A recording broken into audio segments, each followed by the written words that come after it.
मन से बड़ा बहरूपी न कोई, पल पल रचता स्वांग निराले।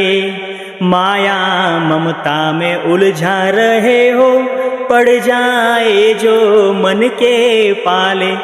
तू इस मन का दास न बन, इस मन को अपना दास बना ले। हो तुमच्या मनाला तुमचं दासत्व स्वीकारायलाच लावायचं आहे तुम्हाला. कसं काय?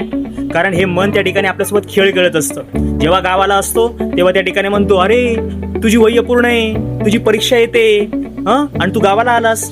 आणि ज्या वेळेस आपण शाळेमध्ये असतो, कॉलेजमध्ये असतो, तेव्हा काय म्हणतं? तेव्हा म्हणतो त्या ठिकाणी, अरे काश कुठेतरी बाहेर फिरायला गेलो असतो मस्त, असं म्हणतो ना. ठीक आहे, तर त्या ठिकाणी काय, या मनाला कंट्रोल करा. प्रेझेंटमध्ये जगायला शिकायचं आहे आपल्याला. आणि कोणता मार्ग वापरायचा आहे? ध्यान मार्ग, मेडिटेशनचा रस्ता वापरायचा आहे सगळ्यांना. धन्यवाद.